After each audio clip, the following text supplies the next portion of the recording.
Sir प्रणाम। प्रणाम जी। कुरुक्षेत्र धरा पर आपका सादर स्वागत है और यहाँ गुरुदेव के कक्ष में आपका विशेष स्वागत है। और आप बताएं कि आपने जब से गुरुजी को देखना शुरू किया और आज यहाँ पर आप हैं, तो इस पूरे सफ़र को आप मतलब कैसे देखते हैं? धन्यवाद विकास जी। सबसे पहले तो मैं आपका धन्यवाद करूँगा कि आपकी कोशिशों से गुरुजी हम तक पहुँचे और हम सबको गुरुजी के विचारों को सुनने का अवसर मिला। तो मैं आपको एक बहुत ही उच्च कोटि का शिष्य मानता हूँ गुरुदेव जी का, और उनकी जो वाणी थी उसको आपने संग्रहित किया, उसको प्रसारित किया, उसको हम सब तक पहुंचाया। इसके लिए मैं आपका सबसे पहले धन्यवाद देता हूं। गुरुजी के बारे में मैं क्या बोलूं कि हर विषय पर, हर फिलॉसफी पर, जीवन के हर पहलू पर उनके विचार इतने उत्कृष्ट होते थे और इतने व्यापक होते थे। सबको समो लेने का जो उनमें एक उनकी बात थी, वो बहुत विशेष बात थी और वो वास्तव में एक महान गुरु थे। और इस पवित्र धरा से न जाने कितने बड़े बड़े गुरु हुए हैं और ये हम सब की एक बहुत बड़ी खुशकिस्मती है, सौभाग्य है कि आपके द्वारा एक ऐसे गुरु को मॉडर्न टेक्नोलॉजी के ज़रिए आपने उन्हें पूरी दुनिया में उनका नाम किया और रहती दुनिया तक उनको आपने अमर कर दिया, उनके विचारों को अमर कर दिया। और तो वो एक कवि भी थे, वो एक दार्शनिक भी थे, वो एक टीचर भी थे, वो एक संपूर्ण व्यक्ति थे, कंप्लीट मैन जिसे कहा जाए, इंसान कामिल जो कहा जाता है कि हर चीज़ पर कमाल रखने वाले इंसान कामिल। तो ऐसे थे हमारे गुरुजी। तो आपको एक तरह से ये भी लगता है कि जो हमारे यहाँ पर दीवारें कहीं ना कहीं मनों के अंदर हैं, है ना, विचारों की दीवारें ही विचारों को रोक रही हैं बहने से।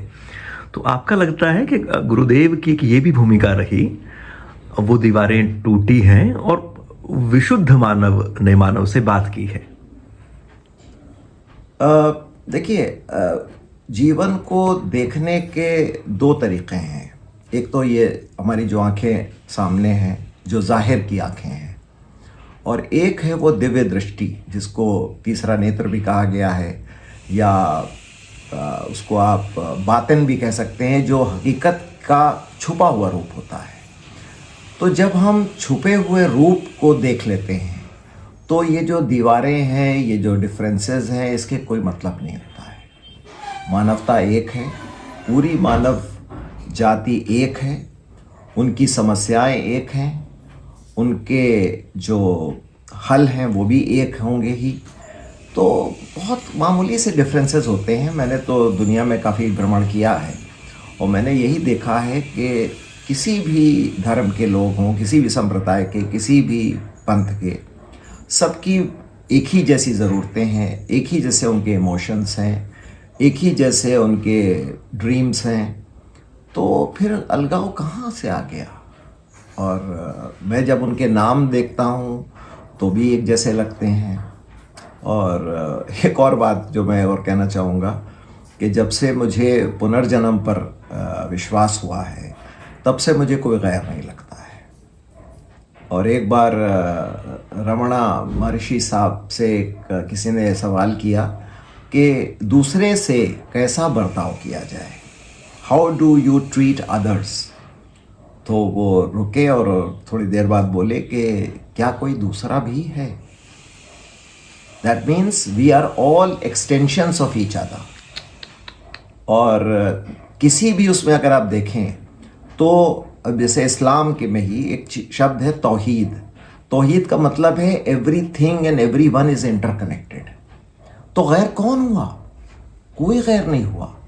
जैसे एक बॉडी में सारे ऑर्गन्स डिफरेंट होते हुए भी हम एक समग्र जीव हैं, हम एक जीवंत सिस्टम है, इकोसिस्टम है।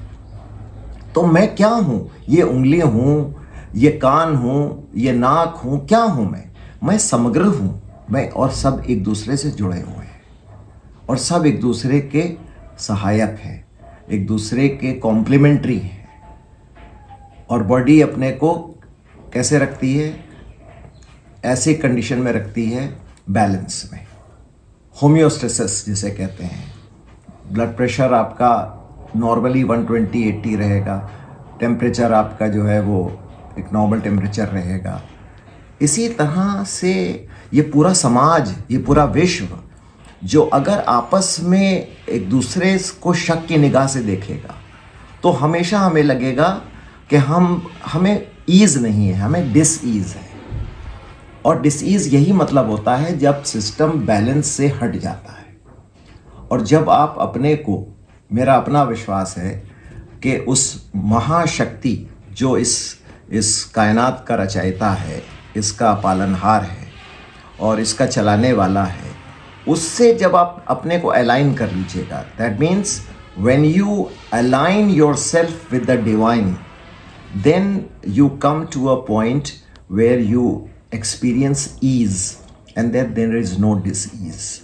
आश्रमित अवस्था होती है वो, और उसमें फिर कोई श्रम नहीं होता है और आप जो है जीवन के जो सबसे प्यारा अनुभव हो सकता है वो महसूस करते हैं। अरे वाह वाह वाह।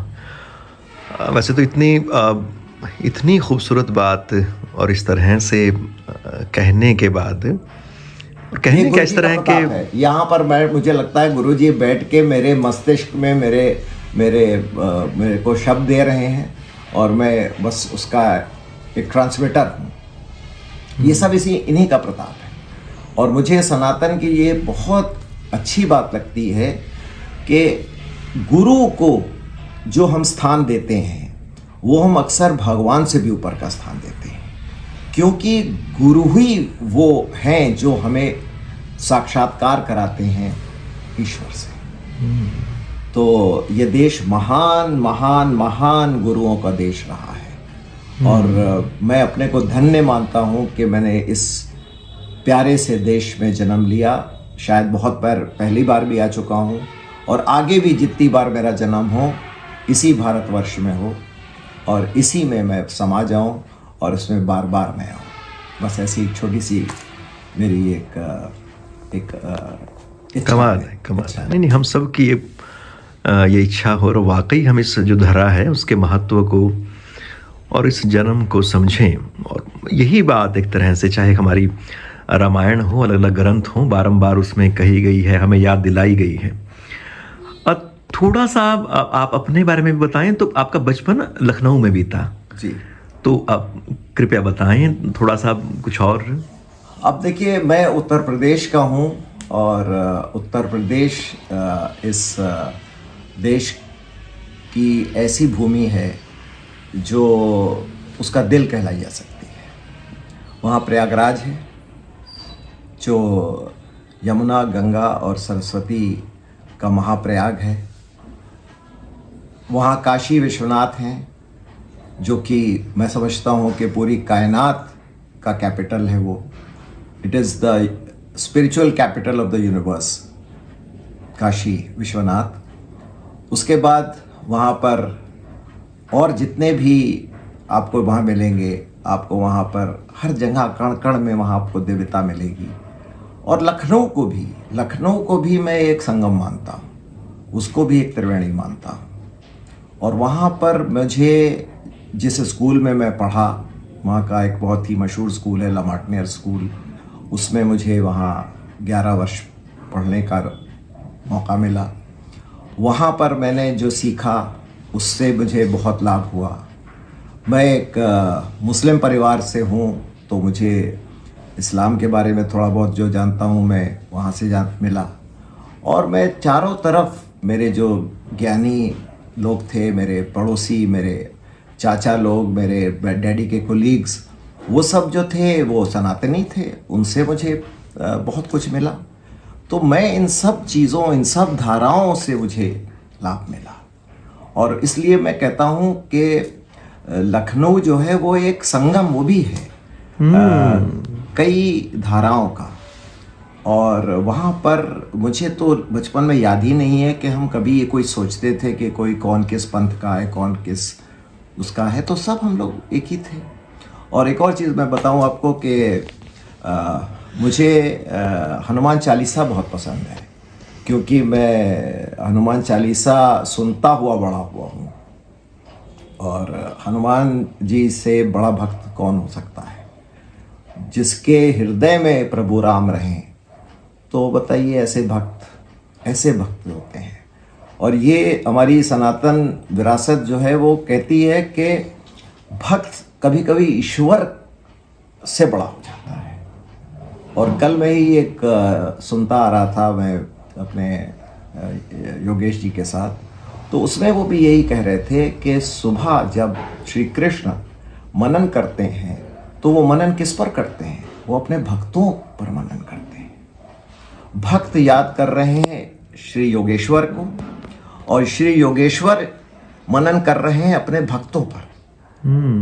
तो कितना ये बात है, भक्ति में कितनी शक्ति है।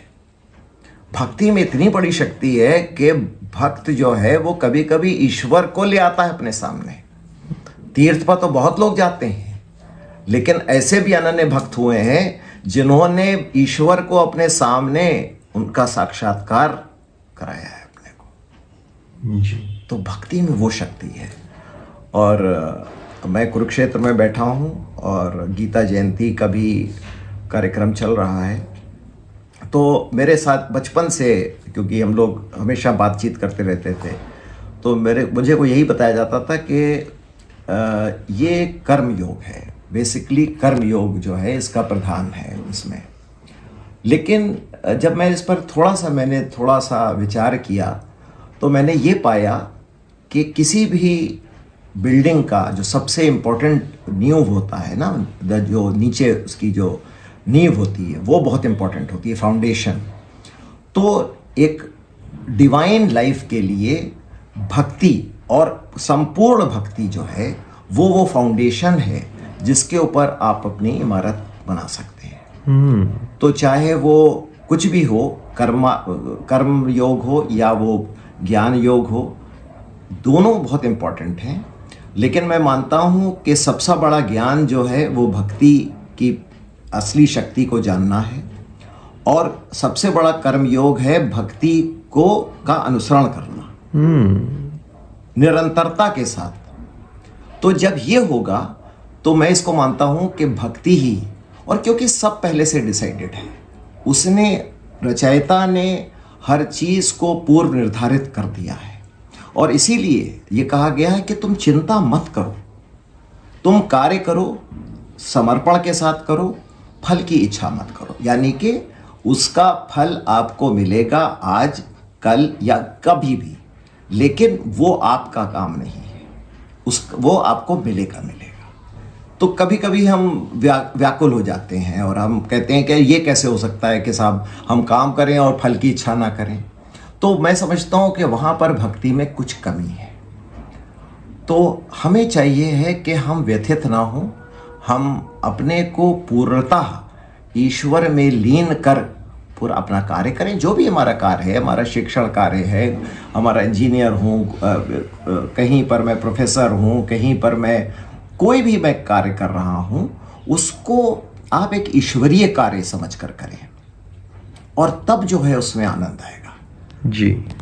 अच्छा, एक असल में ये होता है कि कितनी चर्चा कर लें, तो एक ये है कि आजकल हम देखते हैं बहुत बार, या पता नहीं कब से ये विचार होगा कि किसी धर्म के या पंथ के निष्कर्षों को या उसके ग्रंथ को या उसकी मान्यताओं को किसी दूसरे धर्म या उसकी मान्यताओं से एक तरह से विपरीत दिखा दिया जाता है। कहते हैं कि भाई जैसे जैसे ये बढ़ेंगे एक दूसरे में भेद ही बढ़ेगा। पर आप अगर इसको देखें तो इनमें सच में भेद क्या है भी? अगर हम मान ली, अगर हम दो अब बड़े प्रमुख धर्मों की बात करें, सनातन हो गया, इस्लाम हो गया, तो ऐसे बहुत सारे बिंदु होंगे जो साझे होंगे, जो एक तरह की बात करते होंगे। तो आप उन बिंदुओं के बारे में मतलब क्या सोचते हैं? विकास जी, देखिए, जो एक कॉन्सेप्ट है इस्लाम में तौहीद का मतलब है oneness. It does not mean there is one God, it means all divinity is oneness okay. With multiple असंख्य मैनिफेस्टेशंस। इसको कभी कभी हम शायद अच्छी तरह से समझ नहीं पाते हैं, और वो हम एक को बहुत छोटा एक समझते हैं। वो एकता है, एकत्व है। वो डिविनिटी का एकत्व जो है वो तौहीद है। तो मैंने जब इसको सनातन की दृष्टि से देखा, देखिए, धर्म तो एक ही है, संप्रदाय अलग हो सकते हैं। धर्म जो है उसको आप सनातन कह लीजिए, आप उसको पेरेनियल फिलॉसफी कह लीजिए, आप उसको दीन क़य्यूम कह लीजिए, वो एक ही चीज़ है, उसमें कोई फ़र्क नहीं है। और एक ही बात कही गई है, और ये कहा गया है कि ये पूरा जो कायनात है इसको चलाने वाला कोई है, इसका कोई कर्ता है, इसको जो है बनाने वाला है कोई, और उसमें समर्पण रखो, उसको पूरी तरह से उसके प्रति समर्पित रहो। मैं क्योंकि एक अंग्रेज़ी स्कूल में पढ़ा हूँ, वहाँ मुझे क्रिश्चियनिटी से भी थोड़ा बहुत जानने को मिला, स्क्रिप्चर्स पढ़ा मैंने, इस्लाम का भी मैंने थोड़ा घर में सीखा बहुत, अदरवाइज़ में मैं पढ़ता रहता हूँ। तो मैंने जब ये देखा कि हम जब अपने को संकुचित तरीके से डिफ़ाइन करेंगे तब हम बड़ी बात को हम मिस कर जाएंगे। तो मैंने बिल्कुल खुले मन से सभी पंथों को, सभी संप्रदाय को जब समझने की कोशिश की, तो मैं उसी नतीजे पर पहुंचा कि हकीकत एक है, उसको बयां करने के अंदाज अलग हो सकते हैं। एको ब्रह्म द्वितीयो नास्ति। बिल्कुल बिल्कुल। तो वो है कि, और ये भी नहीं है, ये भी नहीं है, वो क्या है उसमें, ना इति, क्या सा है वो, और हम भी वो हैं जो तुम हो, या जो तुम हो वो हम हैं, तत्त्वमसि। तो जब हम इसको करेंगे, इसका ये मतलब नहीं कि मैं अपने को खुदा कह रहा हूं, इसको मैं ये कह रहा हूं कि सब में उसका अंश है, सब में उसका नूर है। वो अंश अवतार तो सभी हैं, आंशिक अवतार तो सभी हैं। अब हनुमान जी भी तो 11वें रुद्र अवतार हैं। तो आप देखिए, महादेव के अवतार जो हैं वो प्रभु राम के अनन्य भक्त बन के आए, और श्री राम महादेव को अपना इष्ट मानते हैं, रामेश्वर। तो ये बहुत चीज़ें ऐसी हैं जो बहुत आसानी से नहीं समझी जा सकती हैं। बस इतना है कि जो हमारे सेक्रेड टेक्स्ट में लिखा है और जो समझ में आ रहा है, आप उसका अनुसरण कीजिए। बहुत सी चीज़ें आपकी समझ में नहीं आएंगी, उसको छोड़िए। भाई, एग्ज़ाम में आप जब जाते हैं तो 5 सवाल जो आप तैयार करके जाते हैं ना, और जो बेस्ट सवाल उसमें आप देखते हैं वही तो करते हैं ना, किसी परीक्षा उसमें वो तो नहीं करते हैं जो आपको नहीं आते हैं। तो जितना समझ में आ रहा है, ईश्वर को सब स्वीकार है, आकार में उसको देखो, निराकार में देखो। वो तो कहते हैं ना कि माँ से भी ज़्यादा उसमें करुणा है। तो आप कुछ भी करिए, ईश्वर के प्रति आपका कैसी दृष्टि है, वो अपने को तब्दील कर लेगा। कहते हैं जैसी दृष्टि वैसी सृष्टि हो जाएगी। तो हम ईश को समझ ही नहीं पाए हैं काफ़ी हद तक, और जब हम इसको ऐसे देखेंगे तो गैर लगेगा कोई। और विभिन्न भाषाएं हैं, सब दिव्य भाषाएं हैं, चाहे लैटिन हो, संस्कृत हो। हमारे देश में देखिए जितनी भाषाएं हैं, करीब करीब सभी भाषाएं जो है संस्कृत से जनित हैं। तो सभी भाषाएं जो हैं वो वहीं से हैं, और उसकी भाषाएं हैं। उसके अलावा है ही नहीं कुछ, ब्रह्म ही सब कुछ है। जो हम खाना खाते हैं वो भी ब्रह्म है, और हम उसके प्रति निरादर अगर करेंगे तो वो गलत होगा। इसलिए खाने से पहले ईश्वर का नाम लेना और उसको एक पूजा समझ करके करना। कहा भी जाता है पेट पूजा कहते हैं ना नॉर्मली, तो वो भी बहुत ही सीक्रेट कार्य है। तो हर चीज़ को दिव्यता से देखेंगे, दिव्य दृष्टि से देखेंगे, तो मैं समझता हूँ कि यही जीवन जो है वो एक स्वर्ग बन जाएगा। एक खूबसूरत सा अगर परिवार हो, उसमें मेल मोहब्बत हो, प्यार हो, एक दूसरे के प्रति त्याग की भावना हो, तो ये क्या स्वर्ग की परिभाषा नहीं है? बिल्कुल बिल्कुल। एक तरह से कहें तो स्वर्ग तो है ही है। हम अगर उसको स्वर्ग ना जाने या ठुकराएं तो वो हमारा बुरा मुकद्दर है। और हर धर्म में ये कहा गया है, हर पंथ में, कि ईश्वर के समीप जाओ। जितना आप समीप रहोगे ईश्वर के, आप प्रोटेक्टेड रहोगे, आप आनंदित रहोगे। क्या कहा गया है? सत्य, चित्त और आनंद। ईश्वर का एक परिभाषा है कि वो सत्य है, वो चैतन्य है और वो आनंद है। ये मुझे अभी भी याद है, मैंने जब क्लास 10th में हमारे डॉक्टर शुक्ला थे, डॉक्टर RS शुक्ला साहब, उन्होंने ये परिभाषा दी थी कि ईश्वर जो है वो सत्य, चित्त और आनंद है। तो तब से मैं इस पर मैं सोच रहा हूँ और मैं अपने गुरु को भी याद करता हूँ जिन्होंने मुझे हिंदी पढ़ाई। मैं अपने पिताजी को भी याद करता हूँ जिन्होंने मुझे हिंदी के दोहे सिखाए, क्योंकि हिंदी से प्रेम जो है वो मुझे उससे मुझे बहुत अच्छा लगा, बहुत मुझे फ़ायदा हुआ सनातन की जो कितनी प्यारी बातें हैं उसको समझने के लिए। सर आपका क्या कहें, हम यही कहेंगे कि आप बारंबार यहाँ पर आएँ।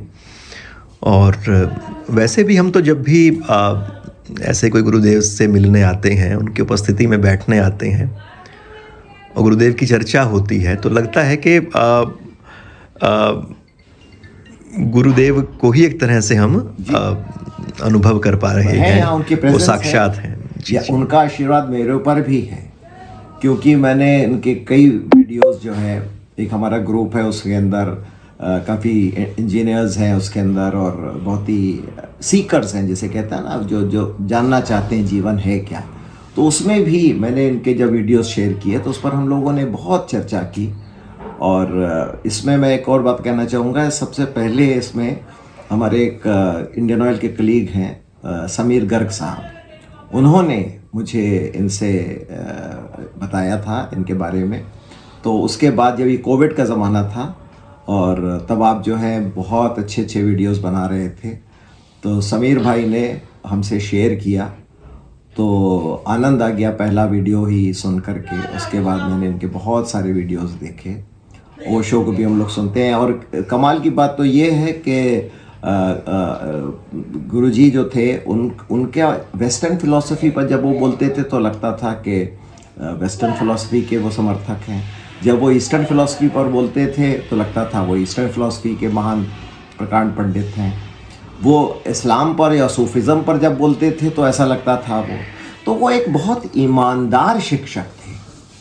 जब वो प्रस्तुत करते थे किसी फिलॉसफी को तो उनमें लेश मात्र का कोई डिस्क्रिमिनेशन नहीं होता था।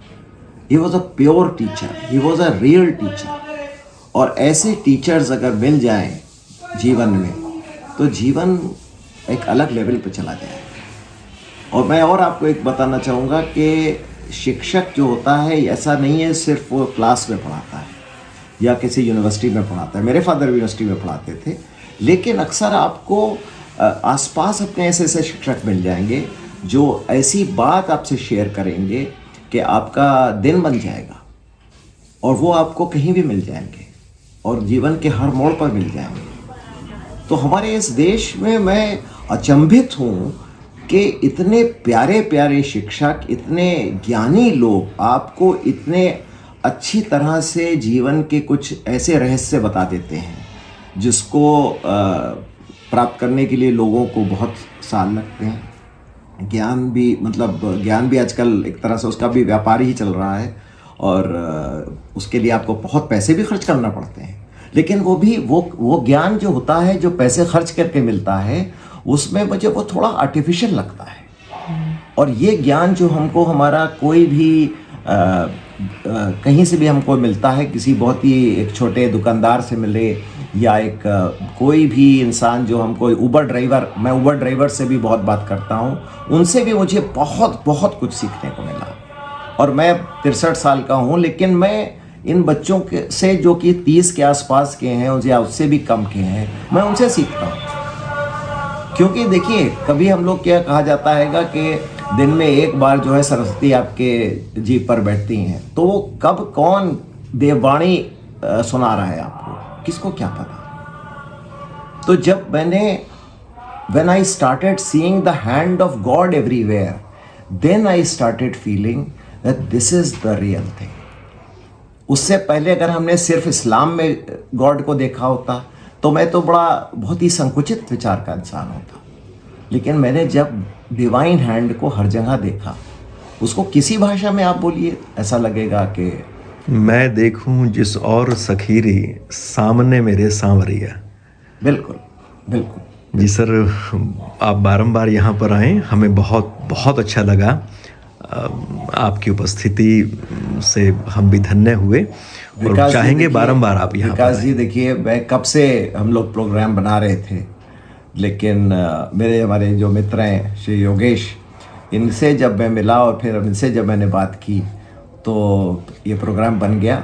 और आज 21 नवंबर है और मैं बताऊं कि ये आज का दिन मेरे जीवन का एक अलौकिक दिन है, क्योंकि आपसे मेरी भेंट हुई गुरुजी के इस सुंदर से कमरे में, और जहां मैं उनकी प्रेजेंस फील कर रहा हूं, I am feeling his presence.